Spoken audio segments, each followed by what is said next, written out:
ইহুদি খ্রিস্টান তো জ্ঞান বিক্রি করে পৃথিবী দখল করেছে। তো আমরা তো মুসলমান হিসেবে আরব দেশগুলি খেলতামাশা নিয়ে আর হোটেল নিয়ে ব্যস্ত। ওরা দুবাইয়ে হোটেল বানাবে, পৃথিবীর মানুষ বিভিন্ন দেশ থেকে আসবে, থাকবে, খাবে। আর আরব দেশগুলি গত বছর কাতারে খেলা হয়েছে, আরও দেশে খেলা হবে, তারা বিনোদন নিয়ে ব্যস্ত। আর আমাদের বাংলাদেশ তো রাস্তাঘাট নিয়ে ব্যস্ত।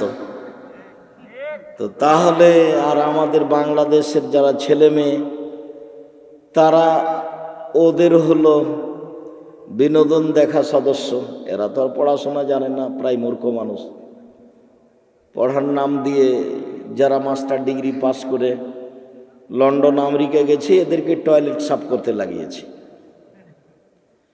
তাহলে তো আসলে এগুলো নয়। চিন্তা ভাবনা করে ভাবলাম যে ওরা জ্ঞান বিক্রি করে খাচ্ছে, তাহলে আমরা যদি জাতির কাছে জ্ঞান পৌঁছাতে পারি, তাহলে আমরাও একটা ভালো পথ পাবো ইনশাআল্লাহ। তো কিভাবে হবে?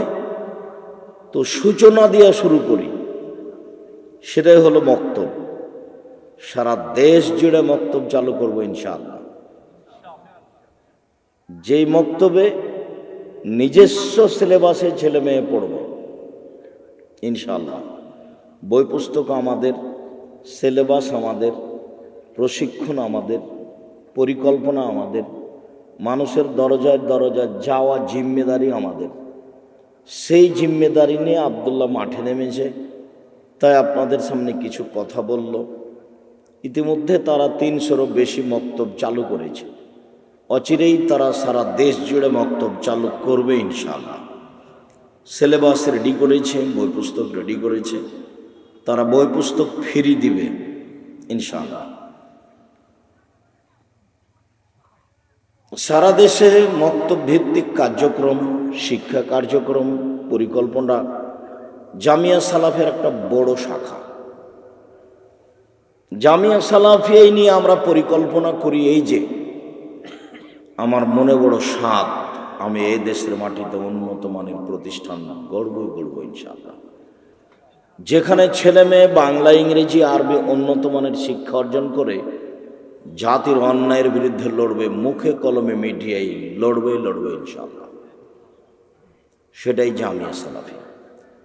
বর্তমান দেশের সর্ববৃহৎ প্রতিষ্ঠান জামিয়া সালাফিয়া, দেশের সর্বোচ্চ শিক্ষা প্রতিষ্ঠান জামিয়া সালাফিয়া, শিরক মুক্ত প্রতিষ্ঠান জামিয়া সালাফিয়া, বিদাত মুক্ত প্রতিষ্ঠান জামিয়া সালাফিয়া, হিংসা মুক্ত প্রতিষ্ঠান জামিয়া সালাফিয়া, দল মুক্ত প্রতিষ্ঠান জামিয়া সালাফিয়া, সংগঠন মুক্ত প্রতিষ্ঠান জামিয়া সালাফিয়া। জামিয়া সালাফিয়ার অফিসে শিক্ষকেরা কোনো দল সংগঠনের গল্প করতে পারে না, গল্প করাও নিষেধ। কেউ কারো বিরুদ্ধে কোনো কথা বলতে পাবে না, টোটালেই নিষেধ। জামিয়া সালাফিয়া বিদেশি শিক্ষক অবস্থান করেন। জামিয়া সালাফিয়া বর্তমান প্রায় 5000 ছেলে মেয়ে পড়াশোনা করে। প্রায় 300 জন শিক্ষক শিক্ষিকা রয়েছেন, যাদের প্রতি মাসে বেতন লাগে 32 লক্ষ। জামিয়া সালাফিয়া ডাঙ্গিপাড়া পাবা, রাজশাহীতে বর্তমান 5 জন বিদেশি শিক্ষক আছেন। তাদের থাকা খাওয়া ভিন্ন। সামনে জানুয়ারিতে 2 জন শিক্ষক মদিনা বিশ্ববিদ্যালয় থেকে আসবেন, আমরা আশা করছি ইনশাল্লাহ। আমাদের কথাবার্তা সব কিছু ফাইনাল, থাকার ব্যবস্থা ফাইনাল। তারা আপনাদের জামিয়া সালাফিয়া ডাঙ্গিপাড়া পাবা, রাজশাহীতে পাঠদান করবেন ইনশাল্লাহ। দেশের সর্ববৃহৎ, সর্বোচ্চ, সর্বজনের প্রাণপ্রিয় প্রতিষ্ঠান জামিয়া সালাফিয়া। জামিয়া সালাফিয়ার জন্য আন্তরিকভাবে দোয়া করার ব্যাপারে অনুরোধ রইল। আপনার সংকীর্ণতা থাকলে জবাব আপনি দিয়েন। আমার আপনার সাথে কোনো সংকীর্ণতা নেই। আর আমি মানুষের উপরে কোনোদিন আমার সংকীর্ণতা পেশ করিনি। 90 সাল থেকে মাঠে আছি, এ যাবৎ আমি কোনোদিন কারো বিরুদ্ধে কথা বলিনি। আমি দল মাঝাব নিয়ে কথা বলি না, আমি সরকার নিয়ে কথা বলি না। আমার জীবনে এ দীর্ঘ 33 বছরে আমি কোনোদিন অপ্রয়োজনীয় কথা বলিনি। মর্মে আপনার সাথে আমার সংকীর্ণতা বলে কোনো জিনিস নেই। আমি খোলা মনে বলছি, আমার মনে বড় স্বাদ, আমি এই দেশের মাটিতে উন্নত মানের প্রতিষ্ঠান গড়বই গড়ব ইনশাআল্লাহ। যেখানে ছেলে মেয়ে বাংলা, ইংরেজি, আরবি উন্নত মানের শিক্ষা অর্জন করে জাতির অন্যায়ের বিরুদ্ধে লড়বে ইনশাআল্লাহ, লড়বেই ইনশাআল্লাহ। এই যে মাঠে মুখে আছি, কলমে আছি, মিডিয়াতে আছি। মুখে ফাঁকি দিনি জাতিকে, মিডিয়াতে ফাঁকি দিনি, কলমে ফাঁকি দিনি, জাতির কাছে কোনোদিন রূপক কথা পেশ করিনি। বলেছি জাতির যদি রাস্তাঘাট করে দিতে না পারি, জাতির যদি স্কুল কলেজ করে দিতে না পারি, জাতিকে চূড়ান্ত সঠিক ধর্ম দিতে পারবো ইনশাআল্লাহ। ধর্মের ব্যাপারে জাতিকে ফাঁকি দিয়ে পরকাল হারাতে রাজি নই। অল্প দিন বাঁচতে এসে দুনিয়াবি সুবিধা ভোগ করতে চায় না। মনে বড় স্বাদ, এদেশের মাটিতে উন্নত মানের প্রতিষ্ঠান গড়বই গড়ব ইনশাআল্লাহ। তারই একটা বড় শাখা আর দাওয়া ইলাল্লাহ। তারা দেশ জুড়ে মক্তব পরিচালনা করতে চায়। মক্তব ভিত্তিক তারা শিক্ষা কার্যক্রম এবং দাওয়াতি কার্যক্রম করতে চায়। আল্লাহ এগুলি কবুল করো, আল্লাহ। মানুষের জীবনে সবচেয়ে ভারী নেকির কাজ হলো সদাচরণ, নম্র আচরণ। মানুষের পাপ নেকি বিচারের মাঠে ওজন হবে। আল্লাহ তাআলা বলেন, ফাম্মা মান খাফফাত মাওয়াজিনুহু ফাউম্মুহু হাবিয়া ওয়া মা আদরাকা মা হিয়া নারুন হামিয়া। বিচারের মাঠে যার নেকির পাল্লা হালকা হবে, তার থাকার জায়গা হবে অতীব গভীর গহ্বর হাবিয়া। মুহাম্মদ সাল্লাল্লাহু আলাইহি সাল্লাম, আপনি কি বলতে পারেন হাবিয়া নামক জাহান্নামটি কি? তার কি পরিচয় আপনি দিতে পারেন? আমি বলি, নারুন হামিয়া, তা হচ্ছে জ্বলন্ত উত্তপ্ত আগুন। মানুষের নেকির পাল্লা যদি হালকা হয়, তাহলে তার থাকার জায়গা হাবিয়া। এই আয়াতের উপরের অংশে আল্লাহ তাআলা বলেছেন, ফাম্মা মান সাকুলাত মাওয়াজিনুহু ফাহুয়া ফি শাতির রাদিয়া। যার নেকির পাল্লা ভারী হবে, তার থাকার জায়গা হবে অতীব সুখ স্বাচ্ছন্দ্যময় আনন্দময় জায়গা, জান্নাত। পাপ নেকি ওজন হবে। তো যাদের নেকি নাই তাদের ওজন হবে না। নেকি নাই কাদের? ইহুদির নেই। নেকি নাই কাদের? খ্রিস্টানের নেই। নেকি নাই কাদের? অমুসলিম হিন্দুদের নেই। নেকি নাই কাদের? যাদের বিশ্বাসে ত্রুটি ঢুকেছে, যাদের নাম কাদিয়ানি, যাদের নাম শিয়া। কাদিয়ানি বলছে মোহাম্মদ শেষ নবী নয়, গোলাম আহমদ কাদিয়ানি হলেন শেষ নবী। শিয়া বলছে যে জিবরাইলের নবী চিনতে ভুল হয়েছে, আল্লাহ পাঠিয়েছেন জিবরাইলকে আলীর কাছে, ভুল করে জিবরাইল চলে এসেছেন মুহাম্মদ সাল্লাল্লাহু আলাইহি ওয়াসাল্লামের কাছে। এই আকীদা দিয়ে নেকি টিকবে না। এদের জাহান্নাম হবে ফায়ুখাযু বিন নাওয়াসি ওয়াল আকদাম।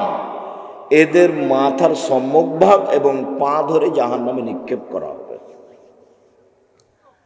বাকি যারা আকীদা ঠিক আছে, সালাত আদায় করে, অন্যায় অবিচার করে, এদের পাপ নেকি ওজন হবে। তো যার নেকির পাল্লা ভারী হবে, তার থাকার জায়গা ভালো। মোমেন পুরুষ নারীর নেকির পাল্লায় সবচেয়ে যেটা ভারী নেকি হবে সেটা হলো সদাচার।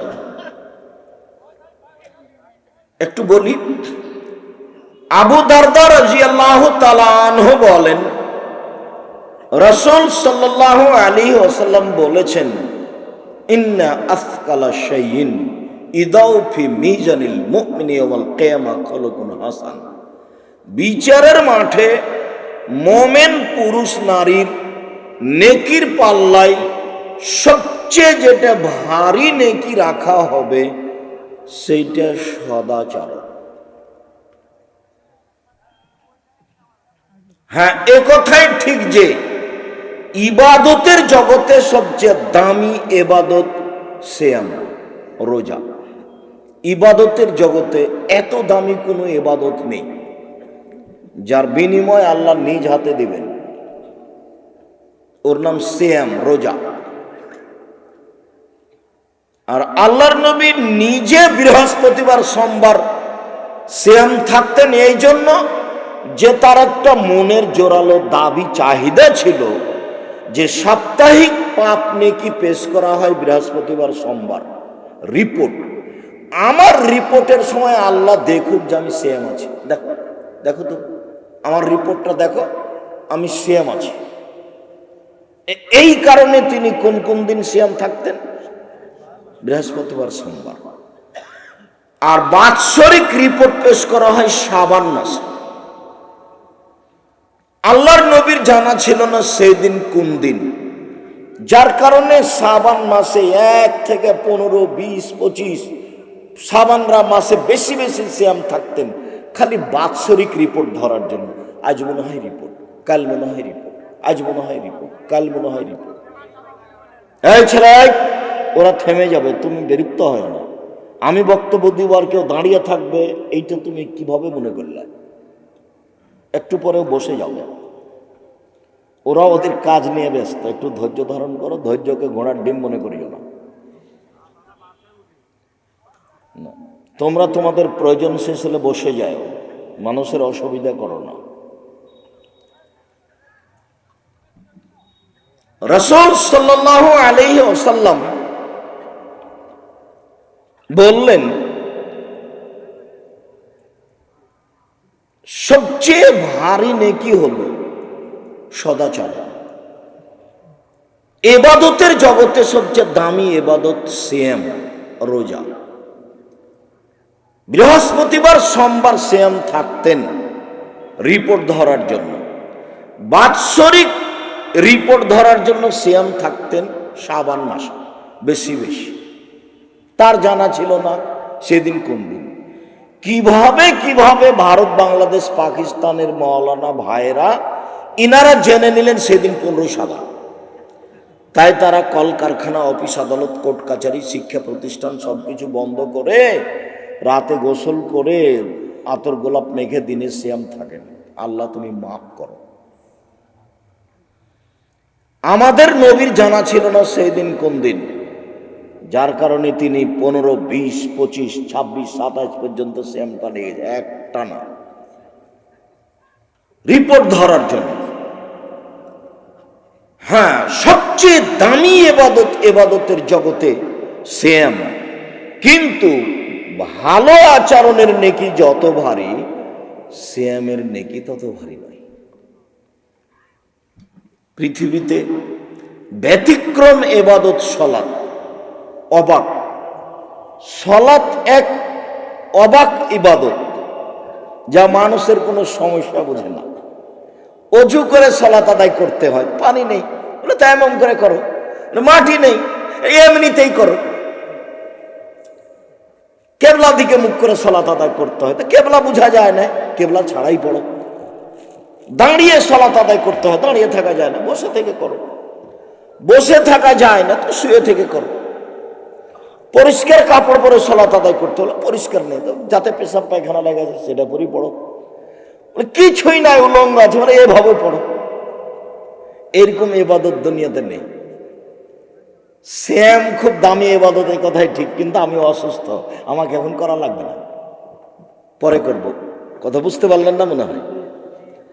সিয়াম মানুষের অসুবিধা বুঝে, সালাত বুঝে না। হজ এটা ফরজ ইবাদত, কবুল হয়ে গেলে ও হয়ে গেছে সেই দিনের মতো যেদিন তার মাতাকে জন্ম দিয়েছে, নিষ্পাপ হয়ে গেছে। এটা বড় ইবাদত হজ। হজ যত বড় ইবাদত হোক, নেকির জগতের সবচেয়ে ভারী নেকি নয়। হজের নেকি যত ভারী, সদাচরণের নেকি তার চেয়ে লক্ষ গুণ বেশি ভারী। হজ ফরজ, এবছর করব না সামনে বার করব, কোনো সমস্যা নেই, করেন। যাকাত ফরজ বিধান, এবছর ফরজ হয়ে গেছে, আচ্ছা 10 দিন পরে দিব, দেন। 10 দিন আগে দিব, দেন। মানে অসুবিধা বুঝে। বলেন তো কোন ইবাদত অসুবিধা বুঝে না? সালাত একেবারে ব্যতিক্রম ইবাদত। দুনিয়াতে এরকম কোনো ইবাদত নাই, মানে কোনো সমস্যাই বুঝে না।